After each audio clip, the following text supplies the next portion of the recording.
ओम गणगणपते नमः। ओम गणगणपते नमः। ओम गणगणपते नमः। ओम नमः शिवाय। सर्वदेवमय रथ का वर्णन। शिवजी का उस रथ पर चढ़कर युद्ध के लिए प्रस्थान, उनका पशुपति नाम पड़ने का कारण, शिवजी द्वारा गणेश का पूजन और त्रिपुरदाह, मय दानव का त्रिपुर से जीवित बच निकलना। व्यास जी ने कहा, शैव प्रवर सनत कुमार जी, आपकी बुद्धि बड़ी उत्तम है, आप सर्वज्ञ हैं। तात, आपने परमेश्वर शिव की जो कथा सुनाई है वह अत्यंत अद्भुत है। अब बुद्धिमान विश्वकर्मा ने शिव जी के लिए जिस देवमय एवं परमोत्कृष्ट दिव्य रथ का निर्माण किया था उसका वर्णन कीजिए। सूत जी कहते हैं, मुने, व्यास जी की यह बात सुनकर मुनीश्वर सनत कुमार शिव जी के चरण कमलों का स्मरण करके बोले। सनत कुमार जी ने कहा, महाबुद्धिमान मुनिवर व्यास जी, मैं शिव जी के पाद पद्मों का स्मरण करके अपनी बुद्धि के अनुसार रथ की निर्माण कथा का वर्णन करता हूँ, सुनो। तदंतर विश्वकर्मा ने रुद्रदेव के लिए बड़े यत्न से आदर पूर्वक सर्वलोकमय दिव्य रथ की रचना की। वह सर्वसम्मत तथा सर्वभूतमय रथ सुवर्ण का बना हुआ था। उसके दाहिने चक्र में सूर्य और वाम चक्र में चंद्रमा विराजमान थे।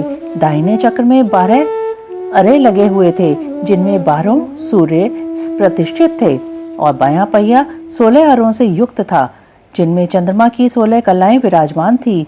उत्तम व्रत का पालन करने वाले विप्रेंद्र, अश्विनी आदि सभी 27 नक्षत्र भी उस वाम चक्र की ही शोभा बढ़ा रहे थे। विप्रश्रेष्ठ 4 ऋतुएं उन दोनों पहियों की नेमी बनी। अंतरिक्ष रथ का अग्रभाग हुआ और मंदराचल ने रथ की बैठक का स्थान ग्रहण किया। उद्याचल और अस्ताचल ये दोनों उस रथ के कुबर हुए। महामेरु अधिष्ठान हुआ और शाखा पर्वत उसके आश्रय स्थान हुए। संवत्सर उस रथ का वेग, उत्तरायण और दक्षिणायन दोनों लोह धारक, मुहूर्त बंधुर कलाएं उसकी कीलें हुई। काष्ठाएं उसका घोड़ा, क्षण, अक्षदंड, निमेष, अनुकर्ष और लव ईशादंड हुए। भूलोक इस रथ का वरूथ तथा स्वर्ग और मोक्ष ध्वजाएं हुई। अभ्रमु और कामधेनु जुए के अंतिम छोर पर स्थित हुए। अव्यक्त उसका ईशादंड, बुद्धि नडवल, अहंकार कोना और पंच महाभूत उसका बल थे। मुनिश्रेष्ठ इंद्रियां उसे चारों ओर से विभूषित कर रही थीं और श्रद्धा उस रथ की चाल थी। उस समय वेदों के 6 अंग ही उसके भूषण और पुराण, न्याय, मीमांसा तथा धर्मशास्त्र उपभूषण हुए। संपूर्ण शुभ लक्षणों से युक्त बल संपन्न श्रेष्ठ मंत्र घंटा के स्थानापन्न हुए और वर्ण तथा आश्रम उसके पाद बने। सहस्त्र फणों से सुशोभित शेषनाग बंध नरज्जु हुए और दिशाएं तथा उपदिशाएं उसके पद बनी। पुष्कर आदि तीर्थों ने रत्न जटित स्वर्णमय पताकाओं का स्थान ग्रहण किया और चारों समुद्र उस रथ के आच्छादन वस्त्र बने। गंगा आदि सभी श्रेष्ठ सरिताओं ने सुंदरी स्त्रियों का रूप धारण किया और समस्त आभूषणों से विभूषित हो हाथ में चंवर ले यत्र तत्र स्थित होकर वे रथ की शोभा बढ़ाने लगी। आवह आदि 7 वायु ने स्वर्णमय उत्तम सोपान का काम संभाला। लोकालोक पर्वत उसके चारों ओर का उपसोपान और मानस आदि सरोवर उसके सुंदर बाहरी विषम स्थान हुए। सारे वर्षाचल उसके चारों ओर के पाश बने और नीचे के लोगों के निवासी उस रथ का तलभाग हुए। देवादिदेव भगवान ब्रह्मा लगाम पकड़ने वाले सारथी हुए और ब्रह्म दैवत ओमकार उन ब्रह्मदेव का चाबुक हुआ। अकाल ने विशाल छत्र का रूप धारण किया। मंदराचल पाशव भाग का दंड हुआ। शैलराज हिमालय धनुष और स्वयं नागराज शेष उसकी प्रत्यंचा बने। श्रुति रूपिणी सरस्वती देवी उस धनुष की घंटा हुई और महातेजस्वी विष्णु बाण तथा अग्नि उस बाण के नोक बने। मुने, चारों वेद उस रथ में जुतने वाले 4 घोड़े कहे गए हैं। इसके बाद शेष बची हुई ज्योतियां उन अश्वों की आभूषण हुई। विष से उत्पन्न हुई वस्तुओं ने सेना का रूप धारण किया। वायु बाजा बजाने वाले और व्यास आदि मुख्य मुख्य ऋषि वाहक हुए। मुनीश्वर, अधिक कहने से क्या लाभ।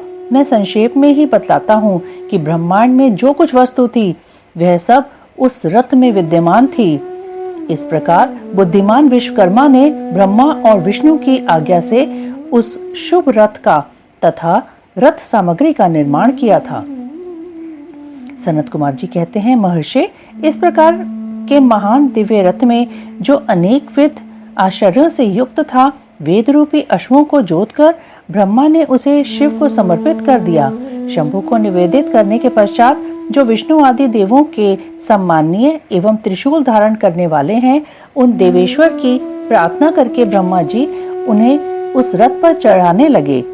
तब महान ऐश्वर्यशाली सर्वदेवमय शंभु रथ सामग्री से युक्त उस दिव्य रथ पर आरूढ़ हुए। उस समय ऋषि, देवता, गंधर्व, नाग, लोकपाल और ब्रह्मा विष्णु भी उनकी स्तुति कर रहे थे। गान, विद्या विशारद, अप्सराओं के गण उन्हें घेरे हुए थे। सारथी के स्थान पर ब्रह्मा को देखकर उन वरदायक शंभु की विशेष शोभा हुई। लोक की सारी वस्तुओं से कल्पित उस रथ पर शिवजी चढ़ ही रहे थे कि वेद संभूत वे घोड़े सिर के बल भूमि पर गिर पड़े। पृथ्वी में भूकंप आ गया, सारे पर्वत डगमगाने लगे। सहसा शेषनाग शिवजी का भार न सह सकने के कारण आतुर हो कांप उठे। तब उसी क्षण भगवान धरणीधर ने उठकर नंदीश्वर का रूप धारण किया और रथ के नीचे जाकर उसे ऊपर को उठाया, परंतु नंदीश्वर भी रथारूढ़ महेश के उस उत्तम तेज को सहन न कर सके। अतः उन्होंने तत्काल ही पृथ्वी पर घुटने टेक दिए। तत्पश्चात भगवान ब्रह्मा ने शिवजी की आज्ञा से हाथ में चाबुक ले घोड़ों को उठाकर उस श्रेष्ठ रथ को खड़ा किया। तदंतर महेश द्वारा अधिष्ठित उस उत्तम रथ में बैठे हुए ब्रह्मा जी ने रथ में जुते हुए मन और वायु के समान वेगशाली वेदमय अश्वों को उन तपस्वी दानवों के आकाश स्थित तीनों पुरों को लक्ष्य करके आगे बढ़ाया।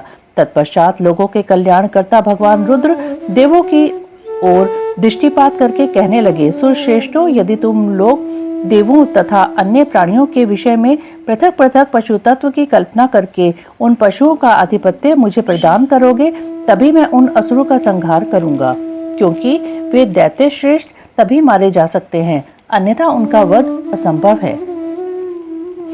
सनत कुमार जी कहते हैं, मुने, अगाध बुद्धि संपन्न देवादिदेव भगवान शंकर की यह बात सुनकर सभी देवता पशु तत्व के प्रति सशंकित हो उठे, जिससे उनका मन खिन्न हो गया। तब उनके भाव को समझकर देव अंबिकापति शंभु करुणाद्र हो गए। फिर वे हंसकर उन देवताओं से इस प्रकार बोले। शंभु ने कहा, देव श्रेष्ठों, पशु भाव प्राप्त होने पर भी तुम लोगों का पतन नहीं होगा। मैं उस पशु भाव से विमुक्त होने का उपाय बतलाता हूँ, सुनो और वैसा ही करो।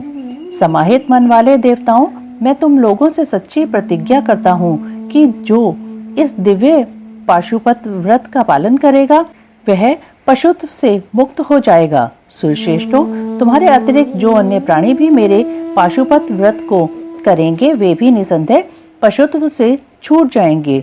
जो नैष्ठिक ब्रह्मचर्य का पालन करते हुए 12 वर्ष तक, 6 वर्ष तक अथवा 3 वर्ष तक मेरी सेवा करेगा अथवा कराएगा, वह पशुतत्व से विमुक्त हो जाएगा।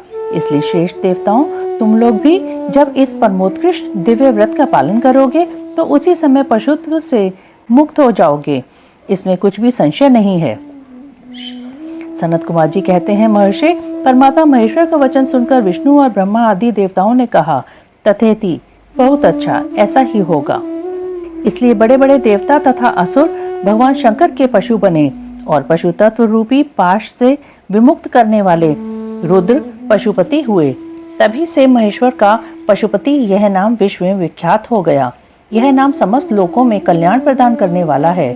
उस समय संपूर्ण देवता तथा ऋषि हर्षमग्न होकर जय जयकार करने लगे और देवेश्वर ब्रह्मा, विष्णु तथा अन्य प्राणी भी परमानंद मग्न हो गए। उस अवसर पर महात्मा शिव का जैसा रूप प्रकट हुआ था उसका वर्णन सैकड़ों वर्षों में भी नहीं हो सकता। तदंतर जो शिवा तथा संपूर्ण जगत के स्वामी और समस्त प्राणियों के सुख प्रदान करने वाले हैं, वे महेश्वर यूं सुसज्जित होकर त्रिपुर का संहार करने के लिए प्रस्थित हुए। जिस समय देवदेव महादेव त्रिपुर का विनाश करने के लिए चले, उस अवसर पर देवराज आदि सभी प्रधान प्रधान देवता भी उनके साथ प्रस्थित हुए।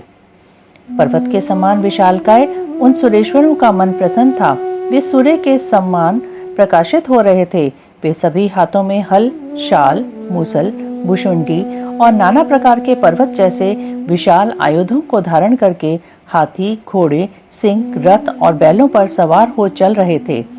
उस समय जिनके शरीर परम प्रकाशमान थे और मन महान उत्साह से संपन्न थे तथा जो नाना प्रकार के अस्त्र शस्त्रों से सुसज्जित थे, वे इंद्र, ब्रह्मा और विष्णु आदि देव शंभु की जय जयकार बोलते हुए महेश्वर के आगे आगे चले। सभी दंडी एवं जटाधारी मुनि हर्ष मनाने लगे और आकाशचारी सिद्ध तथा चारण पुष्पों की वृष्टि करने लगे। विप्रेंद्र त्रिपुर की यात्रा करते समय जितने गणेश्वर शिवजी के साथ थे, उनकी गणना करके कौन पार पा सकता है। तथापि मैं कुछ का वर्णन करता हूँ। योगिन समस्त गणराजों में श्रेष्ठ भृंगी गणेश्वरों तथा देवगणों से घिरकर विमान पर आरूढ़ हो महेंद्र की भांति त्रिपुर का विनाश करने के लिए चले। उनके साथ साथ केश, विगतवास, महाकेश, महाज्वर, सोमवल्ली, सवर्ण, सोमप, सनक, सोमधृक, सूर्यवर्चा, सूर्य प्रेक्षणक, सूर्याक्ष, सूरीनामा, सुर, सुंदर, प्रस्कंद, कुंदर, चंड, कंपन, अतिकंपन, इंद्र, इंद्रजय, यंता, हिमकर, शताक्ष, पंचाक्ष, सहस्त्राक्ष, महोदर, सतीजहु, शतास्य, रंक, कर्पूर पूतन, द्विशिख, त्रिशिख, अहंकार कारक, अजवक्त्र, अष्टवक्त्र, हयवक्त्र, अर्धवक्त्र आदि बहुत से अप्रमेय बलशाली गणाध्यक्ष लक्षण की परवाह न करते हुए महेश्वर को घेर कर चल रहे थे। व्यास जी तदंतर महादेव शंभु संपूर्ण सामग्रियों सहित उस रथ पर स्थित हो उन सुर द्रोहियों के तीनों पुरों को पूर्णतया दग्ध करने के लिए उद्यत हुए। उन्होंने रथ के शीर्ष स्थान पर स्थित हो उस महान अद्भुत धनुष पर प्रत्यंचा चढ़ाई और उस पर उत्तम बाण का संधान करके वे रोषावेश से होंठ को चाटने लगे। वे धनुष की मूठ को दृढ़तापूर्वक पकड़कर और दृष्टि मिलाकर वे वहां अचल भाव से खड़े हो गए, परंतु उनके अंगूठे के अग्रभाग में स्थित होकर गणेश निरंतर पीड़ा ही पहुंचाते रहे, जिससे वे तीनों पुर त्रिशूलधारी शंकर का लक्ष्य नहीं बन सके। तब धनुष बाणधारी मुंजकेश विरूपाक्ष शंकर ने परम शोभन आकाशवाणी सुनी। ऐश्वर्यशाली जगदीश्वर, जब तक आप इन गणेश की अर्चना नहीं कर लेंगे तब तक इन तीनों पुरों का संहार नहीं कर सकेंगे। तब ऐसी बात सुनकर अंधकासुर के निहंता भगवान शिव ने भद्रकाली को बुलाकर गजानन का पूजन किया। जब हर्षपूर्वक विधि विधान सहित अग्रभाग में स्थित उन विनायक की पूजा की गई तब वे प्रसन्न हो गए। फिर तो भगवान शंकर को उन तारक पुत्र महामनस्वी दैत्यों के तीनों नगर यथोक्त रूप से आकाश में स्थित दिख पड़े। इस विषय में कुछ लोग ऐसा कहते हैं कि जब शिवजी स्वयं स्वतंत्र परब्रह्म सगुण निर्गुण सबके द्वारा अलक्ष्य स्वामी परमात्मा निरंजन पंचदेवमय पंचदेवों के उपास्य और परात्पर प्रभु हैं, वे ही सबके उपास्य हैं, उनका उपास्य कोई नहीं है।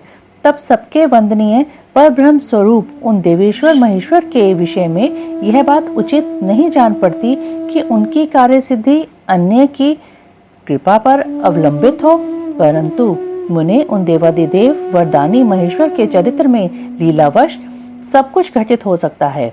अस्तु, इस प्रकार जब गणाधिप का पूजन करके महादेव जी स्थित हुए तब वे तीनों पुर कालवश शीघ्र ही एकता को प्राप्त हो गए। मुने उन त्रिपुरों के परस्पर मिलकर एक हो जाने पर महान आत्मबल से संपन्न देवताओं को महान हर्ष हुआ। तब संपूर्ण देवगण सिद्ध और परमर्षि अष्टमूर्तिधारी शिव की स्तुति करके उत्स्वर से जय जयकार करने लगे। उस समय ब्रह्मा और जगदीश्वर विष्णु ने कहा, महेश्वर तारक के पुत्र उन त्रिपुर निवासी दैत्यों के वध का समय भी आ गया है विभो, इसलिए ये पुर एकता को प्राप्त हो गए हैं। अतः देवेश, जब तक ये त्रिपुर पुनः विलग हो उसके पहले ही आप बाण छोड़कर इन्हें भस्म कर डालिए और देवताओं का कार्य सिद्ध कीजिए। मुने तदंतर शिव जी ने धनुष की डोरी चढ़ाकर उस पर पूजे पाशुपतास्त्र नामक बाण का संधान किया और उसे वे त्रिपुर पर छोड़ने का विचार करने लगे। शंकर जी ने जिस समय अपने अद्भुत धनुष को खींचा था उस समय अभिजीत मुहूर्त चल रहा था। उन्होंने धनुष की टंकार तथा दूसरे सिंहनाद करके अपना नाम घोषित किया और उन महाअसुरों को ललकार कर करोड़ों सूर्यों के समान प्रकाशमान उस भीषण बाण को उन पर छोड़ दिया। तब जिसके नोक पर अग्निदेव प्रतिष्ठित थे और जो विशेष रूप से पाप का विनाशक तथा विष्णुमय था, उस महान जाज्वल्यमान शीघ्रगामी बाण ने उन त्रिपुर निवासी दैत्यों को दग्ध कर दिया। तत्पश्चात वे तीनों पुर भी भस्म हो गए और एक साथ ही चारों समुद्रों रूपी मेखला वाली भूमि पर गिर पड़े। उस समय शिवजी की पूजा का अतिक्रमण कर देने के कारण सैकड़ों दैत्य उस बाण स्थित अग्नि से जलकर हाहाकार मचा रहे थे। जब भाइयों सहित तारकाक्ष जलने लगा तब उसने अपने स्वामी भक्तवत्सल भगवान शंकर का स्मरण किया और मनी मन महादेव को देखकर परम भक्ति पूर्वक नाना प्रकार से विलाप करता हुआ वह उनसे कहने लगा। तारकाक्ष बोला, भव, आप हम पर प्रसन्न हैं, यह हमें ज्ञात हो गया है। इस सत्य के प्रभाव से आप फिर कब भाइयों सहित हमको दग्ध करेंगे। भगवान, जो देवता और असुरों के लिए अप्राप्य है वह दुर्लभ लाभ हमें प्राप्त हो गया। अब जिस जिस योनि में हम जन्म धारण करें वहां हमारी बुद्धि आपकी भक्ति से भावित रहे। मुने, यूं वे दैत्य विलाप कर ही रहे थे कि शिवजी की आज्ञा से उस अग्नि ने उन्हें अद्भुत रीति से जलाकर राख की ढेरी बना दिया। व्यास जी और भी जो बालक और वृद्ध दानव थे वे शिव आज्ञा अनुसार उस अग्नि द्वारा शीघ्र ही जलकर भस्म हो गए। यहाँ तक कि उन त्रिपुरों में जितनी स्त्रियां और पुरुष थे वे सब के सब उस अग्नि से उसी प्रकार दग्ध हो गए जैसे कल्पांत में जगत भस्म हो जाता है। उस समय उस भीषण अग्नि से कोई भी स्थावर जंगम बिना जले नहीं बचा, किंतु असुरों का विश्वकर्मा अविनाशी मय बच गया, क्योंकि वह देवों का विरोधी शंभु के तेज से सुरक्षित और सद्भक्त था। विपत्ति के अवसर पर भी वह महेश्वर का शरणागत बना रहता था।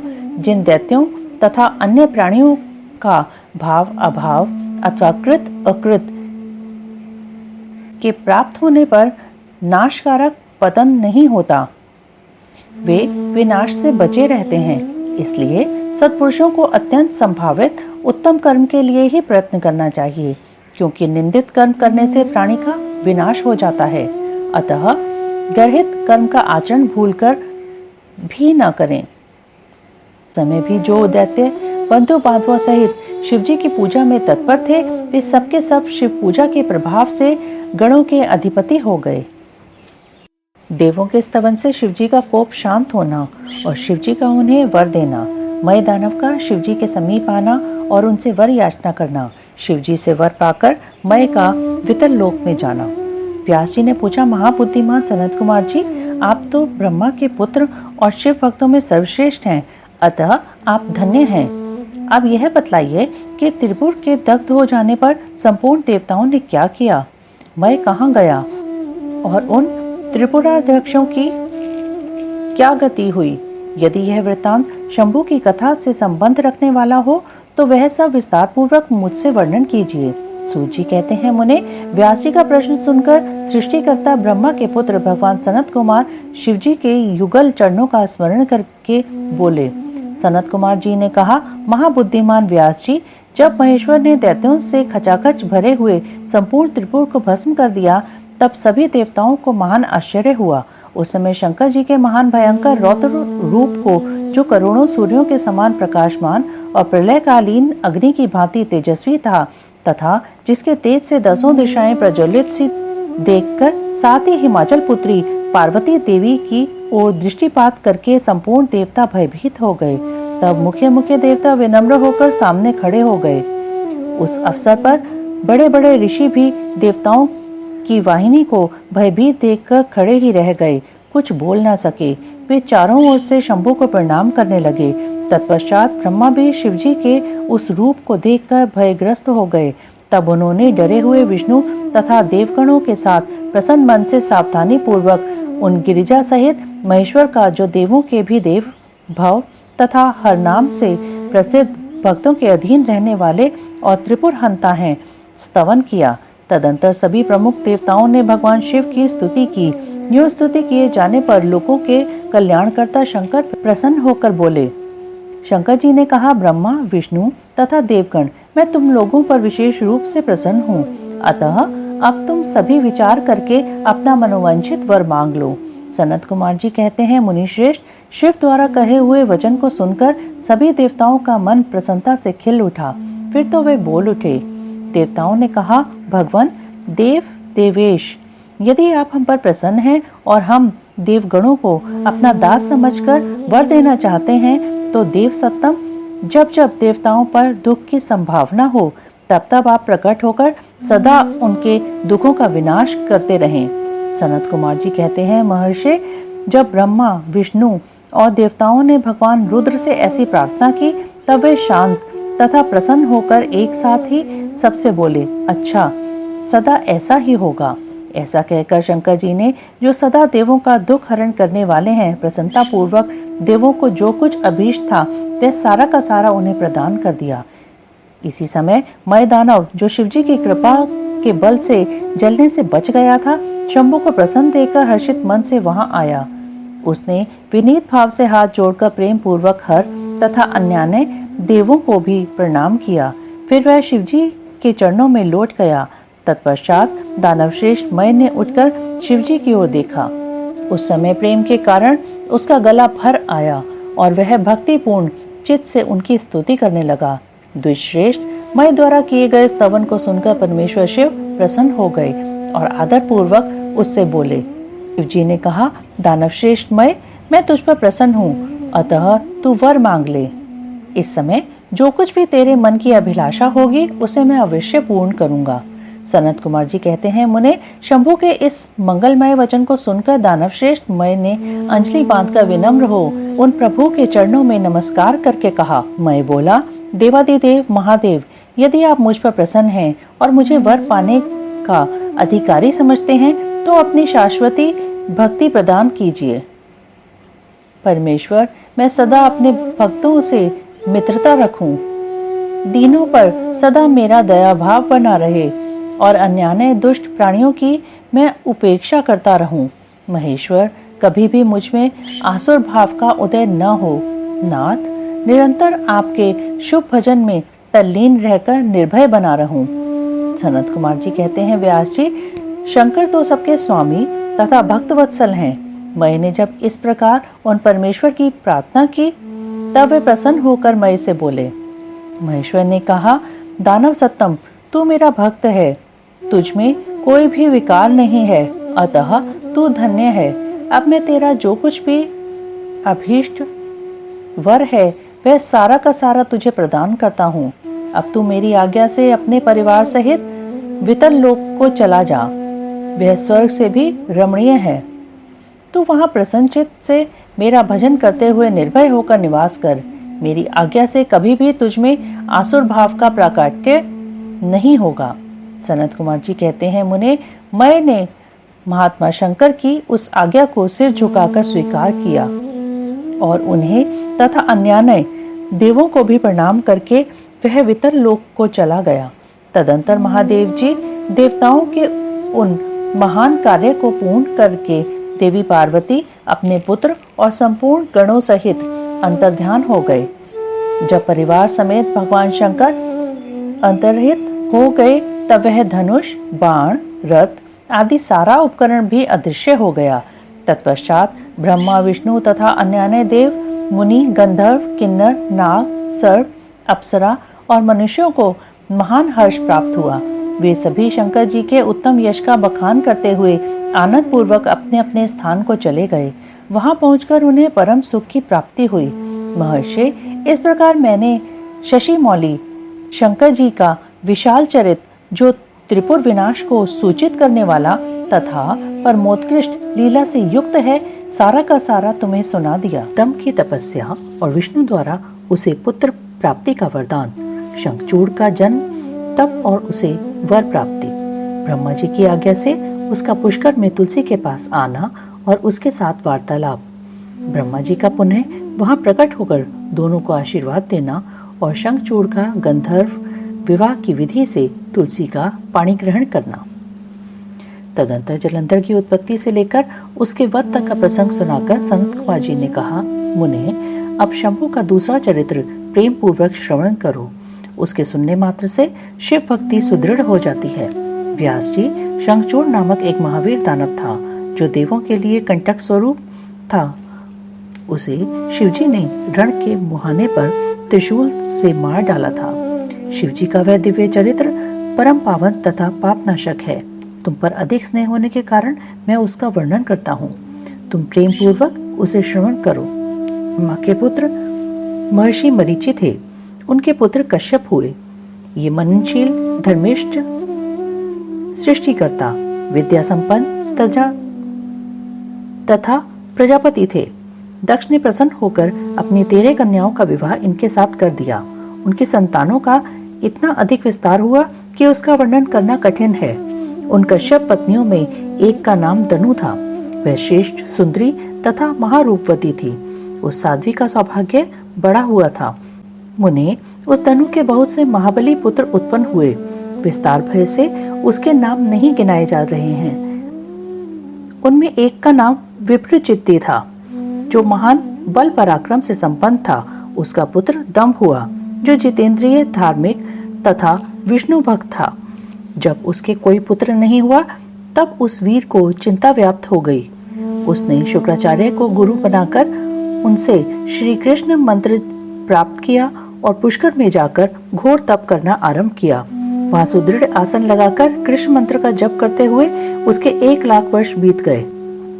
तब उस तपस्वी के मस्तक से एक जाज्वल्यमान तेज निकलकर सर्वत्र व्याप्त हो गया। वह तेज इतना दुस्सह था कि उससे संपूर्ण देवता, मुनि तथा मनु संतप्त हो उठे। तब वे इंद्र को अगुआ बनाकर ब्रह्मा के शरणापन्न हुए। वहां उन्होंने संपूर्ण संपत्तियों के दाता विधाता को प्रणाम करके उनकी स्तुति की और फिर विशेष रूप से व्याकुल होकर अपना सारा वृत्तांत उनसे कह सुनाया। उनकी बात सुनकर ब्रह्मा भी उन्हें साथ लेकर वह सारा वृत्तांत विष्णु को सुनाने के लिए वैकुंठ को चले। वहां पहुंचकर सब लोगों ने त्रिलोकी के अधीश्वर तथा रक्षक परमात्मा विष्णु को विनीत भाव से प्रणाम किया और फिर हाथ जोड़कर उनकी स्तुति करने लगे। देवता बोले, देव देव, हमें पता नहीं कि यहाँ कौन सा कारण उत्पन्न हो गया है। हम किसके तेज से संतप्त हो उठे हैं, यह आप ही बतलाइए। दीन बंधो, अपने दुखी सेवकों के रक्षक तो आप ही हैं, अतः शरणदाता रमानाथ, हम शरणागतों की रक्षा कीजिए, रक्षा कीजिए। सनत कुमार जी कहते हैं, मुने, ब्रह्मा आदि देवताओं के वचन को सुनकर शरणागत वत्सल भगवान विष्णु मुस्कुराए और प्रेम पूर्वक बोले। विष्णु ने कहा, अमरो, शांत रहो, घबराओ मत, भयभीत न हो, कोई उलट पुलट नहीं होगा, क्योंकि अभी प्रलय का समय नहीं आया है। यह तेज तो दंभ नामक दानव का है, जो मेरा भक्त है और पुत्र की कामना से तप कर रहा है। मैं उसे वरदान देकर शांत कर दूंगा। सनत कुमार जी कहते हैं, मुने, भगवान विष्णु के यूं कहने पर ब्रह्मा आदि देवताओं की व्यग्रता जाती रही। वे सभी धैर्य धारण करके अपने अपने धाम को लौट गए। इधर भगवान अच्युत भी वर प्रदान करने के लिए पुष्कर को चल पड़े, जहाँ वह दम नामक दानव तप कर रहा था। वहां पहुंचकर श्री हरि ने अपने मंत्र का जप करने वाले भक्त दम को सांत्वना देते हुए मधुर वाणी में कहा, वर मांग। तब विष्णु का उपयुक्त वचन सुनकर और उन्हें आगे उपस्थित देखकर दम बड़ी भक्ति के साथ उनके चरणों में लोटपोट हो गया और बारंबार स्तुति करते हुए बोला। दम ने कहा, देवादिदेव कमल नयन, आपको नमस्कार है। रमानाथ, मुझ पर कृपा कीजिए। त्रिलोकेश, मुझे एक ऐसा वीर पुत्र दीजिए जो आपका भक्त तथा महान बल पराक्रम से संपन्न हो। वह त्रिलोकी को जीत ले, परंतु देवता उसे पराजित न कर सकें। सनत कुमार जी कहते हैं, मुने, दानवराज दम के यूं कहने पर श्रीहरि ने उसे वह वर दे दिया। और उस घोर तप से उसे निवृत्त करके स्वयं अंतर्ध्यान हो गए। दानवेंद्र दम की तपस्या सिद्ध हो चुकी थी, जिससे उसका मनोरथ पूर्ण हो गया था। अतः वह भी श्रीहरि के चले जाने पर उस दिशा को नमस्कार करके अपने घर को लौट गया। थोड़े ही समय के उपरांत उसकी भाग्यवती पत्नी गर्भवती हो गई। वह अपने तेज से घर के भीतरी भाग को प्रकाशित करती हुई शोभा पाने लगी। मुने, श्री कृष्ण के पार्षदों का अग्रणी जो सुदामा नामक गोप था, जिसे राधा जी ने शाप दे दिया था, वही उसके गर्भ में प्रविष्ट हुआ था। तदंतर समय आने पर साध्वी दंपत्नी ने एक तेजस्वी बालक को जन्म दिया। तब पिता ने बहुत से मुनीश्वरों को बुलाकर उसका विधि पूर्वक जातकर्म आदि संस्कार संपन्न किया। द्विजोत्तम उस पुत्र के उत्पन्न होने पर बहुत बड़ा उत्सव मनाया गया। फिर शुभ दिन आने पर पिता ने उस बालक का शंखचूड़ ऐसा नामकरण किया। वह अपने पिता के घर में शुक्ल पक्ष के चंद्रमा की भांति बढ़ने लगा। वह अत्यंत तेजस्वी था, अतः उसने बचपन में ही सारी विद्याएं सीख लीं। वह नित्य बाल क्रीड़ा करके अपने माता पिता का हर्ष बढ़ाने लगा और अपने समस्त कुटुंबियों का तो वह विशेष रूप से प्रेम भाजन हो गया। तदंतर जब शंखचूड़ बड़ा हुआ तब वह जगीशव्य मुनि के उपदेश से पुष्कर में जाकर ब्रह्मा जी को प्रसन्न करने के लिए भक्ति पूर्वक तपस्या करने लगा।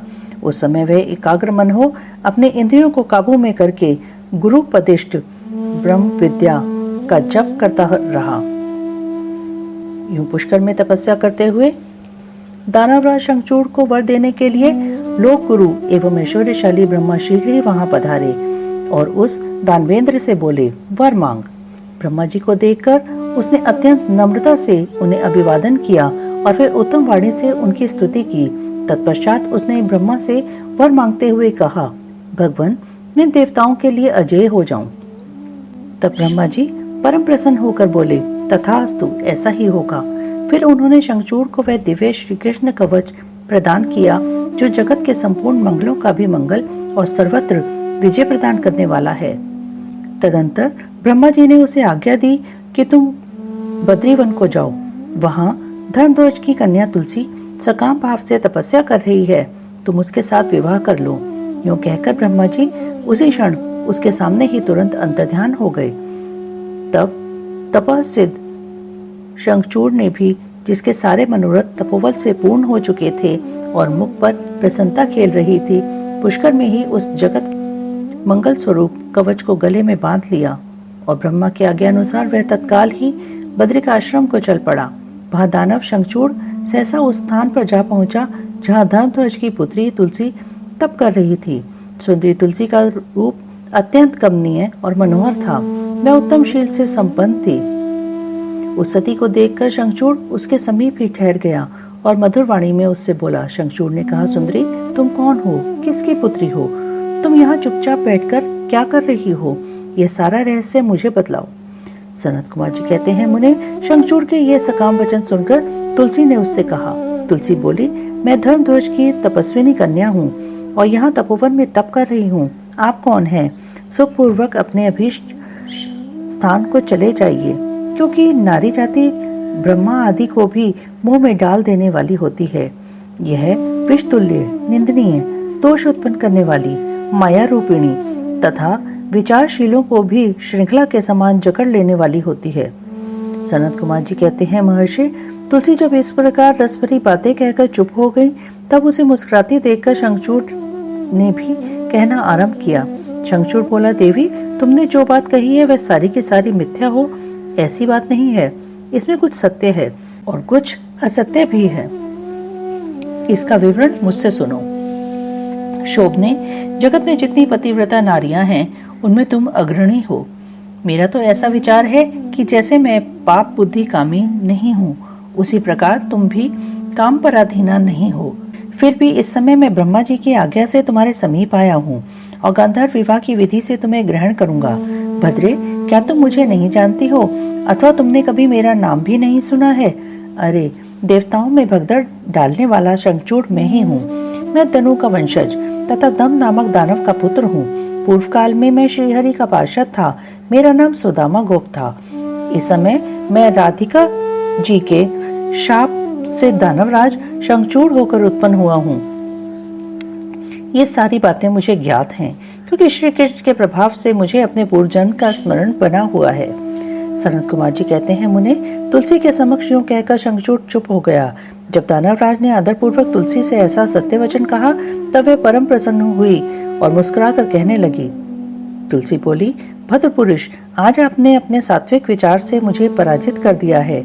जो पुरुष स्त्री द्वारा परास्त न हो सके, वह संसार में धन्यवाद का पात्र है, क्योंकि जिसे स्त्री जीत लेती है, वह पुरुष सदाचारी होते हुए भी सदा अपावन बना रहता है।